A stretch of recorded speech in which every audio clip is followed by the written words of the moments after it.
My name is Evelyn Ramos. I'm the Associate Director at the Career and Professional Development Center. And we're joined today, thank you very much to Tiffany. If you want to go ahead and introduce yourself, Tiffany. Yeah, certainly. Hello, everybody. I'm excited to be here. My name is Tiffany Miller. I am a senior recruiter at E&J Gallo Winery. I actually manage our undergraduate program, so I recruit all of our interns and full-time entry-level roles into the company. So I'm excited to meet you all today. Yes, Tiffany's volunteered her time, donated her time to help you all get ready for the job fair. So if you have questions about the job fair or about the recruitment process, it's a great time to share any questions or concerns you might have. We want to be mindful again of her time as well and not necessarily focus on one very specific situation. But if you have some questions you want to throw out there, feel free to do so.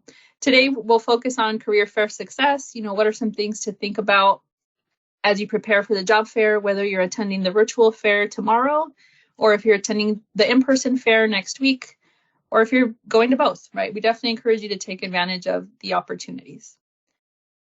So first, I did want to highlight that, Tiffany, if you wanted to give maybe a little bit of your background, and then we can get on to the next one too. Yeah, of course. As I mentioned, I'm a senior recruiter at Gallo. I have been with Gallo for about 2 years now. I actually started in our corporate recruitment side. And then last January, I moved over into our college recruitment program. So I work with all areas of the business, actually all aspects of the business, anything from IT all the way up to grower relations, viticulture, winemaking, marketing, you name it. I do work with all of those functions within Gallo. I have been in recruiting actually for a total of 8 years. So prior to Gallo, I worked for a staffing and recruiting company, and I managed a small team of recruiters. I started in recruitment, was promoted into a sales manager, and then after that, I joined Gallo.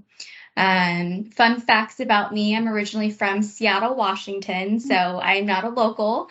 And I have been in California, I want to say for close to 9 years now.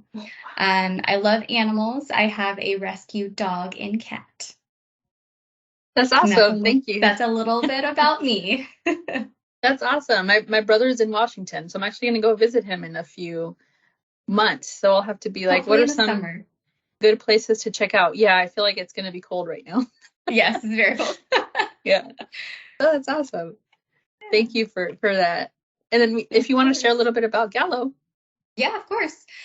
For those of you who don't know who Gallo is, we are the largest family-owned winery in the world.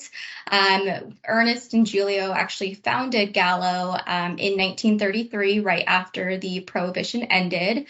They actually went down to the local library and rented a book on winemaking, and that is actually how they started Gallo. That's awesome. More than 85 years later, we have a global portfolio of not only wine, but also spirits as well. That's awesome. Yeah. I mean, just to think of the small idea, right? It's one idea and how large it can get. So Yep. that's awesome. Yep. But thank you again for sharing your insight, because I think Gallo is definitely one of the employers that our students are striving to work for and connect with. So I'm glad you're here to share your insight. Yeah, Um, I'm here to be a resource. so for those of you that are attending our job fair, or those of you who maybe are considering or aren't quite convinced yet that you should go, a job fair is a great way to connect with employers all at once, kind of see who is it that's recruiting from Stan State. It's a great opportunity to network and learn about the companies, because we can all learn about companies from a website, right? But the benefit of going in person and making that connection is you can ask questions that maybe are not addressed by the website, or just show your interest, right? So really attending in person, it can be a great way to make that connection and make an impression. Which, as I think, Tiffany, you mentioned a few days ago that you've gone through like thousands of resumes, right? So the difference it makes to know the face that goes with the name and kind of see that interest, right? Besides just seeing someone as someone that's just applied online. So I Yep, highly encourage you exactly. guys. Yeah. Will you be at the fair, Tiffany? I personally will not be, but members of our engineering and operations function will be. Okay. Okay, cool. I know that's a question sometimes they'll ask me is like, who's going to be there? I'm like, honestly, I'm not 100% sure, but definitely encourage you all to attend. Yeah, so Um, usually when it's Gallo, it's usually members of the business. So it's a chance for the students to actually meet face to face who they could potentially be working for. So typically whenever there's recruiters at Gallo, they're not within HR, they're members of the business that are actually looking to get that first initial networking type within the students. oh, that's awesome. Yeah, so they're actually Mhm. folks that would be collaborating with the Mhm. students. Yep. Okay. That's good to know. Definitely something to consider when you go to the fair. So for the virtual job fair, that is tomorrow. Registration is required because you have to log in and actually set up your appointment times, right? So you can sign up for a one-on-one session where you speak with a recruiter in a session like this for about 10 minutes, just you and one recruiter. The group sessions, I think, are very valuable because you can actually log in, join for about 20 to 30 minutes, and it's an employer giving information about their organization. So it's a quick way to gather information about different organizations. And just know that you're not committing to any job or to be a candidate by attending any of these events. So I highly encourage you, if you haven't checked the employers that are attending tomorrow, to do so tonight if you get a chance, because you do, again, have to sign up for sessions. So that's the virtual fair. It's basically you register through Higher Stand State, and then you have to set up specific appointment times through Higher Stand State as well. But there are over 250 employers. These are national organizations, so California, but also I believe there's folks from Texas, New York. So if you're open to going outside of the state, tomorrow can be a good event to attend as well. And it's a good place to practice if you want to practice for the next fair, which is in person, which is March 1st. So for that fair, you don't have to register. You can sign up through Higher Stand State if you want to just let us know you're attending. The benefit of that is you can also see the list of who's attending. There's close to 60 employers attending. We want you to make sure you're on time if you can. The fair itself is from 1 to 4. You don't have to be there the whole time, but just know that many employers will start to wrap up around 3:30, 3:45. So it's important, if you can, to get there a little earlier. Basically, employers are stationed at tables with 1 to 2 recruiters. We'll provide you a map with the names of the companies and their location on the map. There may be a line initially just to get in, but basically we're just checking folks in. So we encourage you to, be patient and wait your turn, and then bring copies of your resume. Tiffany will give some great tips on your resume, how to make it stand out. So that's the difference between a virtual fair and an in-person fair. Before the job fair, we encourage you to but before job fair, it's helpful to know what you're looking for. That doesn't mean you have to know the exact title or the exact, internship necessarily, but it helps to have an idea. Like, are you looking for an internship for the summer? Are you looking for a full-time job in December? Do you have an idea of the kinds of roles you're interested in? Who's your ideal company? Who do you want to work for? What skills do you want to be using? It's helpful to have this assessment of what you're looking for, because then you can be more intentional about who you speak to and how you present yourself. Also think about, what are the skills that I can offer? What can I showcase? What are some stories or examples I can talk about during the job fair that are relevant to showcasing my skills in the world of work? Think about, what are my strengths? What are my skills? How can I connect to an employer that I want to meet with? So it's really important it's helpful to have an idea of these things, because then you're more intentional about how you approach the employers that you want to talk to, and it really helps you make a better impression.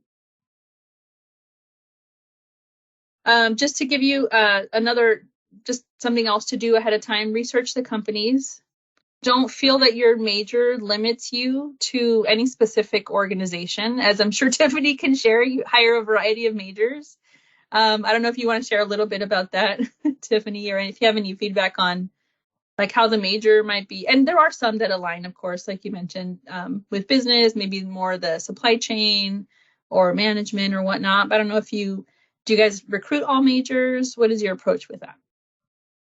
Yeah, we do. I think the only major that we don't recruit for at State State is specifically engineering. All the rest, I think we recruit for. So that goes for just general business administration degrees, whether that be marketing, supply chain, OM, IT, chem, bio. I'm trying to think what else. Do you guys have a viticulture program? I Wine and believe it might viticulture? be it might be a concentration or a minor. I Okay. don't think it's a major. Okay. But yeah, we recruit all majors. Pretty much if you have that major, if you have any questions on it, feel free to reach out or send it in the chat. But yeah, we recruit for pretty much everything. So it's helpful to understand like who's attending and then how does my major connect to what their needs are. Hmm. Knowing that many organizations recruit all majors.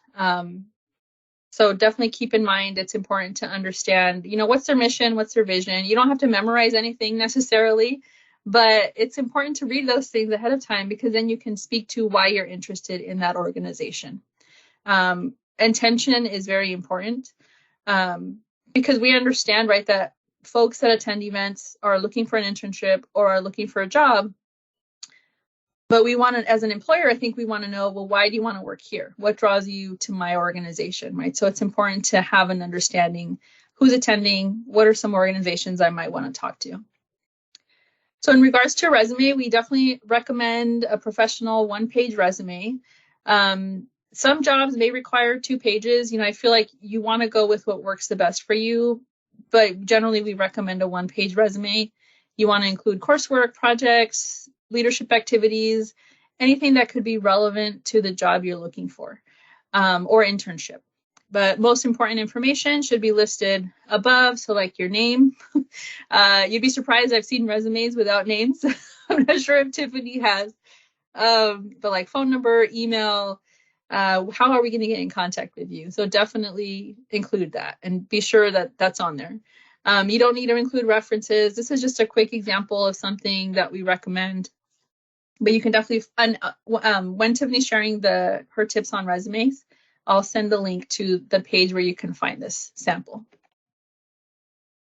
So the do's, just want to make sure you include your name, contact information, your anticipated graduation date. Definitely include the month, the year, dates of employment, relevant projects, any technical skills related to the position. So if you're applying for an IT position, definitely highlight any IT skills, whether it's software, hardware, related class projects. So you want to show relevant information for the positions you're looking at. Um, And then, oh yeah, spell check and grammar. Make sure you review, and again, intentionally, your spelling and whatnot. I remember I applied to a position a few years back and there was this like glaring typo after I sent it all in. So it's important to slow down, read through what you're sending. Maybe have someone give you some feedback. We do offer resume critiques at in the Career Center. And then just things not to do. So you don't want to list irrelevant experience or copy paste the job description into the resume. We do recommend tailoring the resume. So read the job description, read the internship description, use that language on your resume to showcase your skills. And think about, is the experience that I'm sharing going to carry some weight to showcase my skills for this position? You don't necessarily need unrelated or hobbies that aren't necessarily going to connect to the position. You don't always need an objective statement. You don't want to lie on a resume, of course. And you don't want to exclude your major or your graduation date. Tiffany, was this one of your slides? Yeah, actually, if you wouldn't mind going back one more Not, slide. not at Yep. all. I wanted just to touch on a couple of things here. So, the do's and the do nots, that's something that I put together. And as Evelyn had mentioned earlier, I've probably reviewed over thousands upon thousands of resumes. So I'm looking at that resumes on a daily basis. I cannot stress it enough to always, always, always include your education. That's your major, that's your minor, and then your anticipated graduation date, month and year. We are often looking for, specific majors when you're submitting your application into something. There's been a lot of times where the student will just include the school, but they won't include their major. So that's an easy way for you not to even get passed on to the interview process because you didn't include something so small like that. Same thing with the month and year. Sometimes some of our roles do require a senior class standing because we are looking for students who are going to be graduating within the next 6 months. So I cannot stress it enough to always include your graduation date. That doesn't only go for Gallo, but that's just for any employer. I also wanted to also hit on the relevant experience or projects. So we understand that, you're a student, you're going to be coming out of your undergraduate program. You're probably not going to have a lot of experience. You may not even have an internship, and that's okay. Some things that you should want to include on your resume if you don't have that relevant experience is your project experience. So that whether that be through classes, I've seen some students, they take, a personal project, include that on your resume. We want to see that. We want to see, what that project was, what the project scope was, what the outcome and what your learning was from those projects. If you don't have any relevant experience, that's okay too. If you want to put like somewhere in your resume where it says relevant experience and then maybe just include project experience and then unrelevant experience just to show that you've been working, that's okay too. I've seen students do that all the time. They'll put Starbucks. That way we can see, you've been working as you've been going through college. That's totally fine. We just want to see, what your skills and your qualifications are. So just make sure, your resume truly reflects that. Another thing that we also look at are the student clubs and organizations. So we're often looking for students that have some sort of leadership experience. So maybe you're a president within your fraternity or sorority, a chairman, something like that. We want to see that. We want to see how you've actually demonstrated your leadership experience through those student clubs and organizations. If you're a team leader at, I'm just going to use Starbucks again. If you're a team leader at Starbucks, make sure you're also including that on your resume as well. And then lastly, as Evelyn said, just make sure you're using your resources. So have somebody review your resume, look at the spelling, look at the grammar, work with Evelyn and your career services to ensure that that resume is ready for an application. Okay. I'm ready for the do nots. I was like, okay, I clicked on it once. Let me give it a second. No worries. Okay. That was you, Evelyn. Okay. Oh yeah, I just wanted to share on about the relevant experience and the additional experience section. Mm-hmm. Yeah, I think there's value to all of your experience, but it's important to show, like, really be intentional about what you want the recruiter to take away. Because if we don't understand why it's on there, we're not going to necessarily give you the credit you're potentially expecting, right? So yeah. Exactly. But yeah, go ahead. And then a couple other bullet points that I just wanted to highlight as well is number one, copying the job description. That is a big no-no. We will catch it if you do that. It will come out if you do make it through the interview process, and you will not be selected if that is identified that you did copy the job description. So just do not do that. Another thing that we often see is just vague work or project experience. Be thorough in, the experience that you're listed on your resume. There's a lot of, 2 to 3 bullet points that maybe have 2 to 3 words stating what they're doing. You want to have something more listed. That way we can truly identify what your skills and your capabilities are. Unrelated or off the wall hobbies, it's not going to exclude you. It will make us laugh a little bit. If it's an off the wall, I would not recommend putting it on there. Truly, I mean, if it's like hiking, cooking, that's all fine. But if it's just a completely off the wall hobby, we will laugh on it. An objective statement. So this one you can go either way on. So if you do decide to have an objective statement, which if you do, that's totally fine. Just make sure it's relevant. And what I mean by that is there are more times than not, I see an objective statement and somebody submits their application stating why they want to work for Verizon. Well, if we're not Verizon, so just make sure if you're stating why you want to work for a company and you're putting a company name in your objective statement, you need to change your resume every single time. Of course, lying on your resume, we will catch that as well. And then, of course, lastly, I know I already touched on it again, but excluding your major and grad date, those are the ones that just truly hurt me because I can't advance anybody forward if I don't see a major and I don't see a graduation date.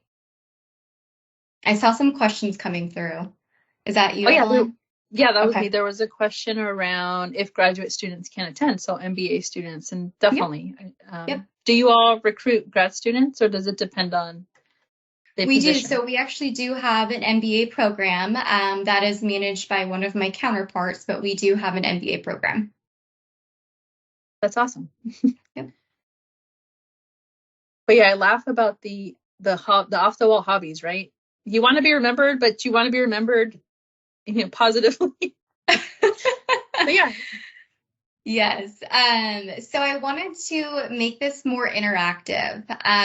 So over everything, after everything that Evelyn and I just kind of went over in terms of the do's and the do nots of some resumes, I pulled some examples. So these are actually real life examples. Feel free to take yourself off mute if you feel comfortable, or if you want to maybe just drop it in the chat, that's totally fine as well.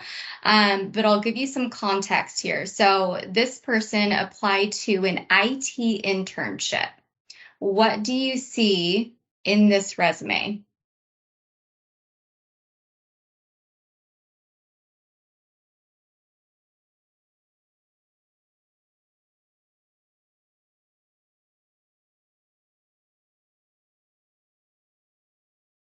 No major.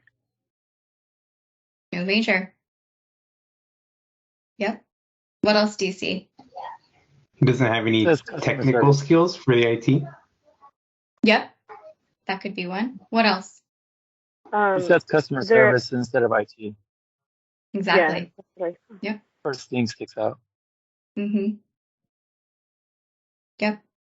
Yeah, I would have never The, guessed IT. Mm-mm. the mock trial, is that a irrelevant hobby? Participate in a mock trial, maybe? Mock trial. I don't know where you're looking on that one. It's in the high school. Oh yeah. That's okay. That's totally fine. I'm assuming that was more for like law. I'm going to assume that's what that was. While we're looking at education too, so as somebody had mentioned, there's no major for Davis. There's also no graduation date. There's no date when they're currently enrolled or when they're enrolled. So again, like I wouldn't exclude somebody for their objective statement. That's not a reason for me to not move someone forward. But I can't see what they're majoring in. And I can't see when they're going to be graduating. So that person to me actually did not meet our basic qualifications. So they were not advanced past resume. Wow, that's definitely an important part, because if you meet the requirement but what you're presenting doesn't, you're limiting yourself so much without Yep. even really knowing it, right? Exactly. Yep. How do you feel about high school on a resume? High school's totally fine. Okay. Yeah, if you want to, more times than not, a lot of students actually exclude high school. It doesn't matter unless there's roles that you are applying for that do require some sort of high school diploma. Like if it's like some of our roles outside of college recruitment, it's like a high school diploma plus 4 years of, I don't know, I'm just going to say marketing. Then yes, then you do need to include your high school information. But when you're applying, most students don't, but it's up to you. It looks like we have a hand up from Hugo. Oh yeah. Did you want to unmute yourself, Hugo? or if you want to send through chat. I'm not sure if. Oh, hello. Can you hear me now? Yeah. We can. Oh, yeah. I wanted to ask. So I also have an associate degree, but I have my bachelor's degree. Do I have to put both degrees? I usually just put my bachelor's degree in Yeah. business administration, but it does. My degree doesn't say accounting; it's concentration accounting. Mm-hmm. So, but my minor is accounting as well. So, Yeah, so like I mentioned, if you're applying to roles that are requiring an associate's degree, you should probably call that out on your resume. If you have an associate's and your bachelor's, I would recommend including both of those on your resume. okay. So both of them. Yeah, Mm-hmm. it's just limited space on like one page. That's the only thing because I have like two jobs that are pretty relevant to Yeah. good experience. One is auditing, and the other one is accounts payable. So that's the only issue I have. That the one page is, I don't know how I could squeeze another education on there. Try some things that have worked for me is try changing your formatting. So like the make it so Margins. it's like a narrow, yeah, thank you, like narrow. That might help. Even some of your spacing, adjusting that might help as well. Okay. Because your associates, that could easily just be one line on your resume. It shouldn't take up Right. too much. Right. And then in terms of the objective, like I was telling you, I'm an accountant major, and some of the when I go to the job fairs, my resume say I'm looking for an accountant role, but the Mm-hmm. titles are different for like a finance role or something like that. Finance analyst. So then my objective says accounting, but then how what do you think about just printing out the resumes, bringing them at like as is? You can't change them. So I have two suggestions. One of them would be remove your objective statement, or you can add in you're looking for finance and or accounting roles. Oh, okay, good, Mm-hmm. thank you. Okay, that's it, thank you. Yep, sure thing. Taking on to the next slide really quick. I have three I think more. Hopefully you we have can three more, right? Okay. get through everything. I know we have a packed agenda. Okay, so here's another example I want you guys to look at. So this person actually applied to one of our engineering internships. What do you see on this person's resume?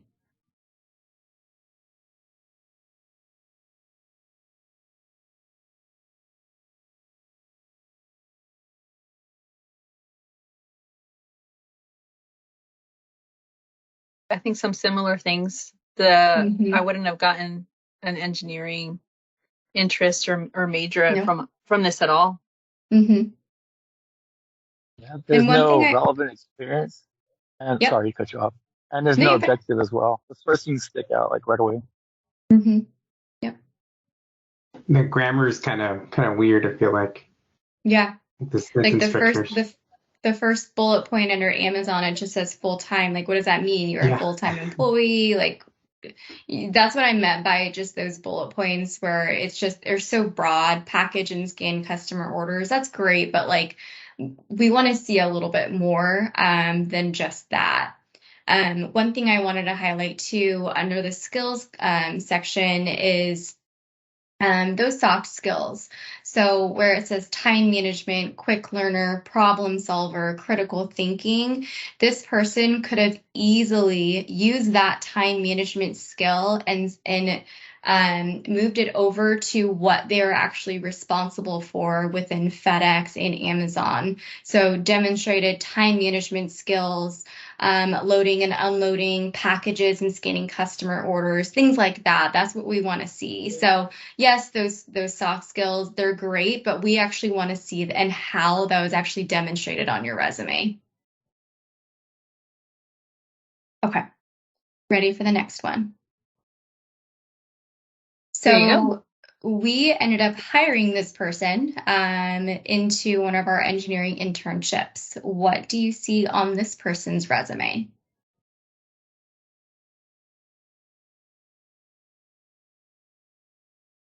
The minor is good.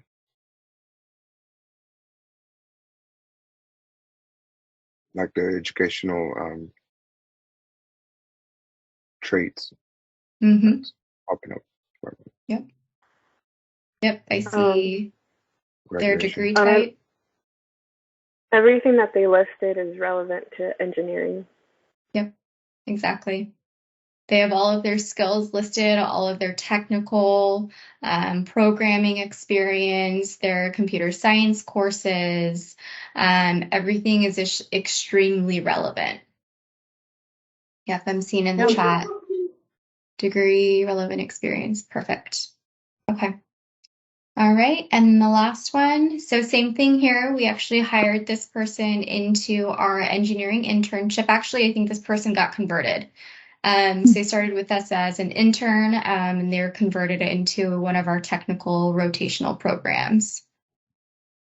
What do you see on this person's resume? A little bit different from the other three that we've seen so far.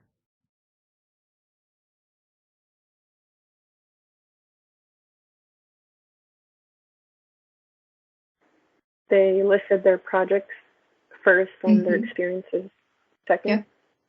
Yep.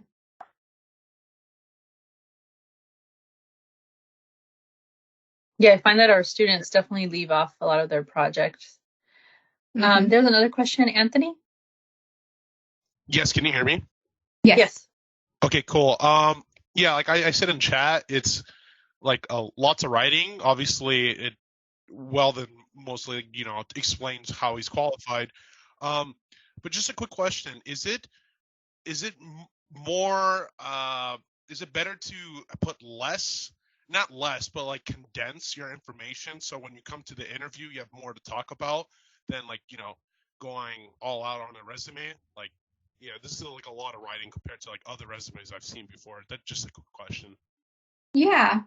So yeah, you're correct. This is a lot of writing. However, the bullet points that this person included on their resume, it's articulating their experience and their skills perfectly, right? It's not over the top. There's nothing that we won't be able to read on their resume. We have a good understanding as far as what this person's skills and capabilities are. You don't need to include every single thing that you've done, whether that be through projects or through work experience. We just want to know, what was your top priority? What was a main goal of yours? What was the end result? That's truly what we want to see. It doesn't need to be an overkill.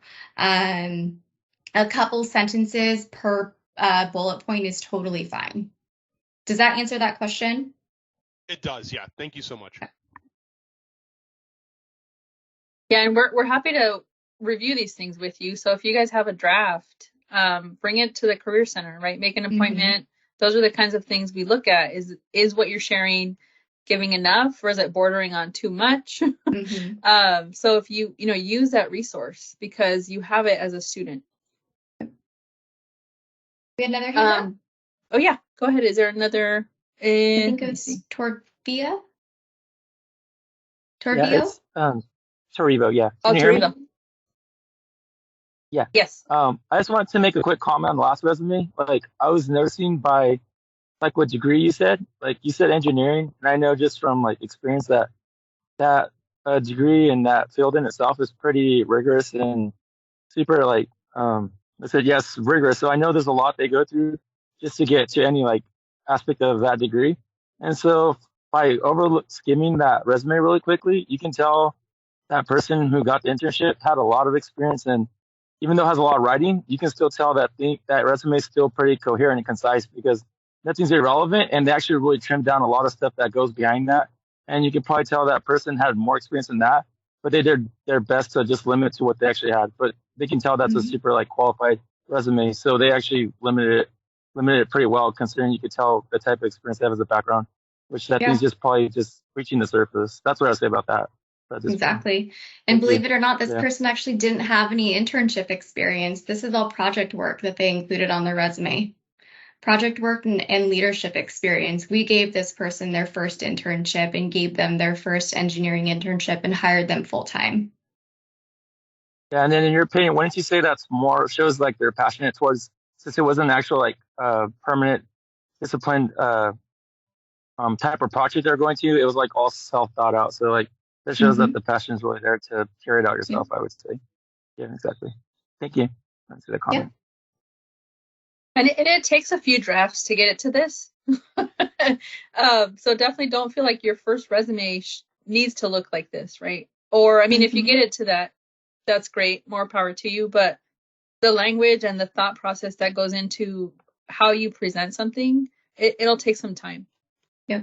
But again, we're here to help provide some of that feedback. So, something else to think about at a job fair, right, is definitely the resume. Definitely always going to be the strongest piece, I think. But you also want to think about, how am I going to present myself? What do I say when I go to the job fair and I just randomly walk up to people and say hello, right? We encourage you to have an elevator pitch. An elevator pitch basically is like a 60-second ad, how you introduce yourself. Things you can include are your name, your major, how you have an interest related to the employer. So you definitely want to see if they're hiring for opportunities you're interested in. What is it that you're connected to? So let me see if this will play for you. If you guys don't hear the sound, let me know and I'll mess with it on my side. But And then let me see. hi, my name's Evelyn. I'm currently a computer science major. I see that you're hiring for tech internships. I'd really love to learn more about Gallo. Can you tell me a little bit about what you're recruiting for? So it's a quick way to say hello. So I'll share this with you guys so you have an example of what it would be like, or what it could be like. You definitely don't have to follow it necessarily, but it's just a way to help you introduce yourself if you haven't been to an event like this before, or if you're not quite sure where to start. I don't know if you have any advice on how they should connect when they come up to you at a job fair. Honestly, just be yourselves. Our hiring managers, like I said, are the ones who are going to be boots on the ground speaking to students. They just truly want to get to know you. Just be yourself and just don't be shy. Walk right up and introduce yourself. I promise you, they won't bite. We'll be around, and we're there too. So if you guys have questions the day of, you can connect with us. Definitely recommend preparing questions. So once you've identified, who you want to talk to and who you might want to connect with, think about what are some questions you can ask them. So, I see you have an internship. What are some skills that you typically look for, or what are some examples of projects someone might be able to include on their resume? You could potentially ask about the hiring process. What can I expect as it relates to the hiring process? I would encourage you to check out their websites and see what they've already provided so that you have that as a baseline. And it shows that you've been, you're on top of what they're offering or what they've already provided, whether it's through Higher Stand State or whether it's through their website. I do encourage you to take advantage of our professional headshot station. So we actually can take a quick professional photo of you in our office. You can use it for your Higher Stand State profile or your LinkedIn profile, really anything social media. Just be sure to know your privacy settings. I don't think every recruiter necessarily looks at LinkedIn or social media, but it's important just to be aware, what's online about you, what are your privacy settings, how might that affect whether or not you get a phone call for an interview.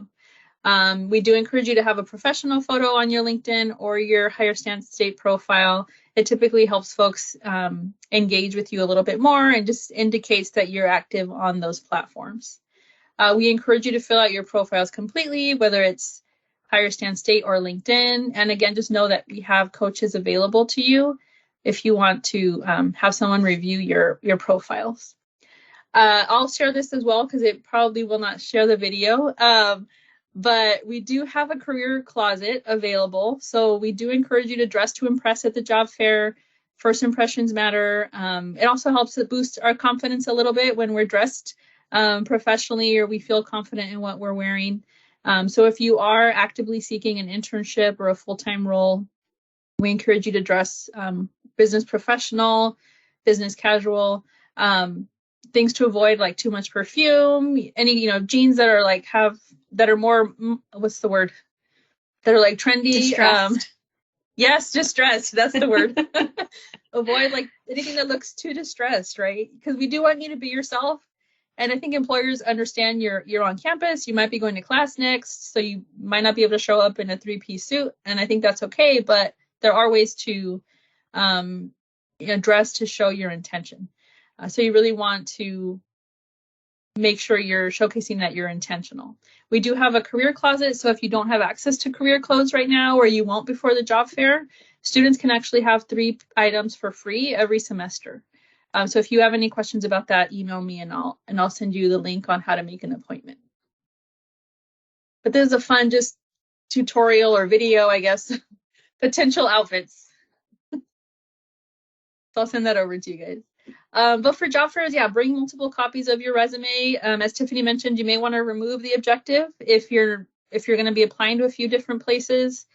Bring a notepad and pen, just be ready to write things down. It's helpful if you're not carrying a bunch of things. We don't have space to hold everybody's backpacks or anything. So if you're able to leave your backpack in the trunk of your car and then, maybe come get it later or leave it with a friend, you don't have to necessarily. You're welcome to come in with your things, but just keep in mind that, you want to be comfortable and be able to navigate pretty easily.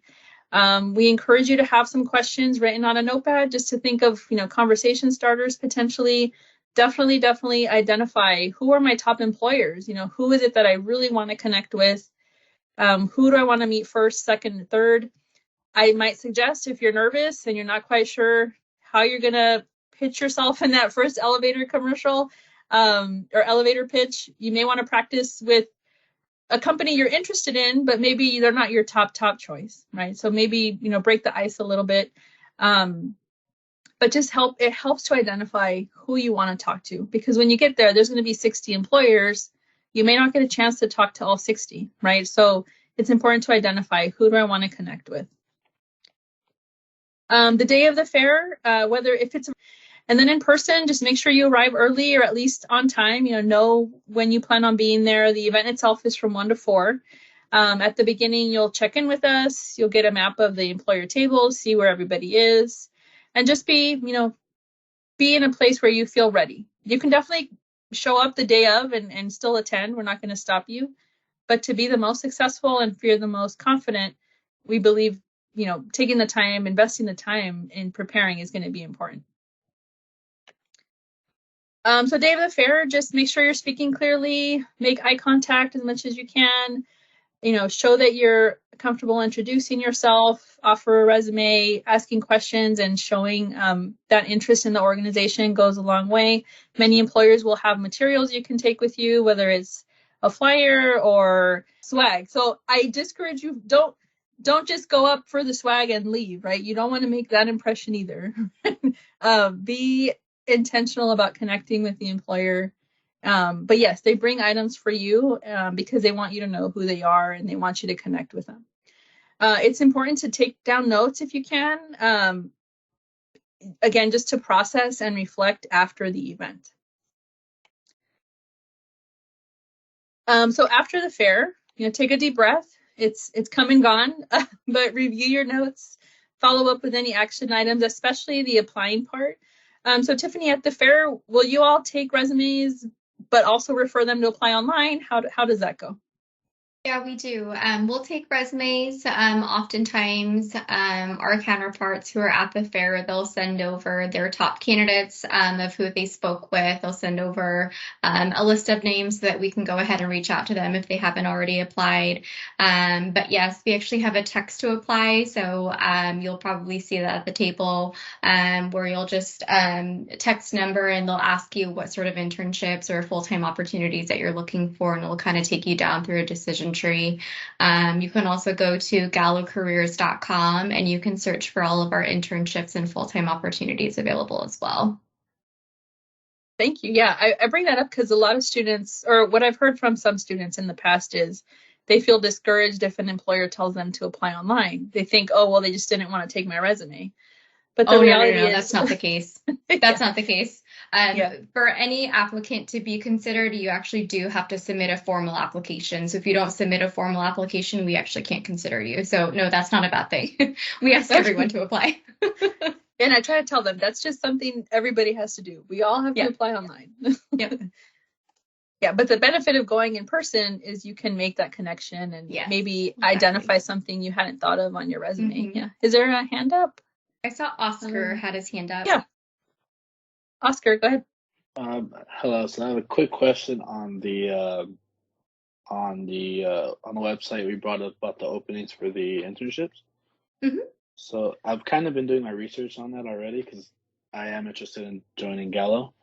But is there a certain period or time of the year where these openings kind of start to happen? Because I did notice right now it's a little bit kind of short on that. Yes. So we do most of our recruitment in the fall.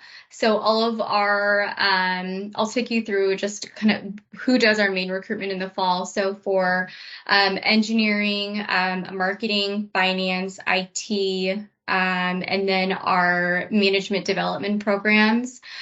So we actually have 4 management development programs right now. So we have our technical, which is engineering, which I don't think is going to be geared towards this audience. We have our operations management development program, which is open right now. That will be pulled down on March 12th, and that won't get reposted again until August. Another one that we have is the marketing rotational program as well. That one has already been full fill. We will repost again in August, and then our supply chain management development program as well. I don't anticipate us reopening that role. However, we do have our supply chain internship still posted, and that is just a 12-week summer internship. The remaining of our internships that are open right now are more geared towards like life sciences, grower relations, most of our coastal and like science type internships. That's what we have available for right now. Is there anything that I didn't mention, Oscar, that you were looking for? I'm really just looking for the finance one, but I figured it's already full because there's nothing there. Yes. So we do all of our finance recruitment in the fall. So if that's what you're looking for still, I don't know what class standing you are, but they do require you to be a senior class standing in order to qualify for that program. All right. And then I saw Brian had a message in the chat. All of our internships are paid.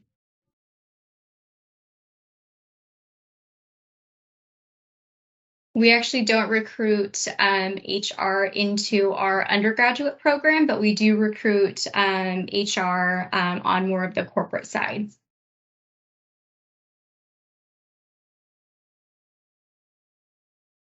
I saw another hand up by Anthony. Yeah. Yeah, so I was just regarding the HR since I'm in HR and marketing. You said corporate side. What do you mean by that?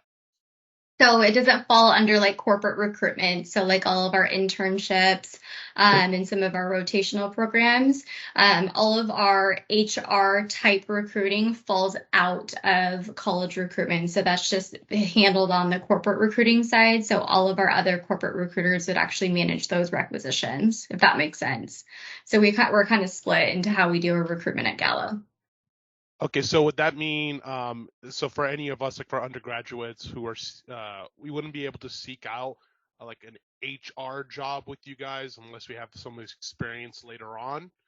Is it like Yeah, not from an internship perspective, but we would look at hiring undergraduates after they finish their program, more looking for entry level. So what I would recommend is going to Gallo Careers and searching for HR type roles, and that would just be handled. The recruitment for that would just be handled differently from college recruitment. Yeah, I've gone with that. And yeah, it's kind of hard to find any HR regarding, internships or within the area or some towards like that just to get in real quick. So, and just a quick other one. Do you guys do international business by chance, or is that another corporate thing? I don't manage that. That we do have an international business unit that is managed from other partners across the world, but that's not managed by our just regular college recruitment program. Okay, for sure. Thank you so much. Yep. Now definitely connect with one of our counselors to see like, okay, if this position is more of a corporate role full time, experienced, how can we put our best foot forward? What can we do for networking? Because the opportunities are there. It's just finding ways to connect. Yeah. I think, I will say, go ahead. For HR, if you're looking for HR type roles, again, those would be roles that would not be managed through the undergraduate program. But if you're looking for more entry level roles within Gallo, within HR, I would look for roles that say something along the lines of an HR business partner. Would be more of an entry level role. If you're interested in talent acquisition, which is the department that I sit in, an entry level role would be like a candidate experience coordinator. So they manage all of the scheduling, the onboarding. They work directly with the business to coordinate a lot of things. So those are some other areas that we do hire entry level HR professionals into the organization as well. Thank you. And I see we have a hand up, but in the meantime, I just wanted to share this slide. So if you guys do want 30% off of professional clothing, JCPenney is offering a suit up event opportunity. All you need to do is text the number 67292. You need to text them the code Warriors1 and you'll receive a coupon you can utilize online for an extra 30% off because we know career clothes can be expensive. So this is a partnership we have going with them. Hopefully to help you prepare before the job fair. The coupon expires April 31st, but we wanted to let you know about this. And if you have questions about it, let me know. I think these might be our last slides here. Yeah, so I think there was a hand up. Toribio, did you have another question or was that from the last question? No, sorry, I just want to know if I could ask another quick question. Just based off what Tiffany mentioned that they still have positions for life sciences. So that reminded me of, I want to know if you would know if they had any current positions for like in terms of research and development for the actual like Gallo research labs. Since my degrees in molecular and microbial biology and chemistry, and both of my undergraduate research projects are geared towards like enology and viticulture. So I would know that part would be relevant. But then in terms of other experience I had in general for work, I've worked at G3 Mobile Bottling, which I know is like an affiliate of Gallo, but I'm not sure if that would apply in terms of relevant experience since that specific work wasn't tailored towards my discipline now, but it just shows that I'm familiar with the Gallo affiliate culture. That kind of makes sense. So I wouldn't be sure if that'd be something relevant to list. It is. So we actually have two different internship programs that you would qualify for within that major. So we have a chemistry and systems biology internship that runs June through December. It is posted right now. That will be pulled down on March 31st. I do believe we have 2 more spots left to fill.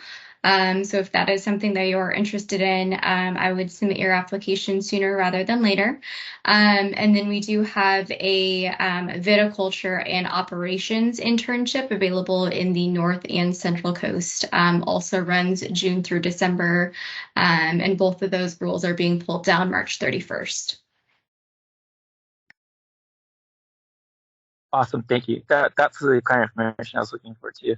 Yep. And just start the other question towards Evelyn, the stuff you mentioned. I was wondering if when you mentioned what was it, the clothes closet, was that still possible when you become a alumni, or is that only during undergrad? I think it's on a case by case basis. So because we are mostly a donation supplied closet, if we were to run low on items, we would probably limit it more strictly to our current students. But since I think we're doing okay right now, we can probably open it up to our alumni. But I would just reach out and let me know if that's an area of interest. But everything else is accessible to alumni. It's just the clothing closet could be limited depending on the supply. We can, but we're not going to turn anyone away if it's helpful. We're pretty easy. Could you drop your? Okay, awesome. In terms of that, also. No, thank you guys all for participating, and thank you, Tiffany, for sharing your contact information. Is it okay if they reach out with questions? Yeah. Okay. So I want to be mindful of your time.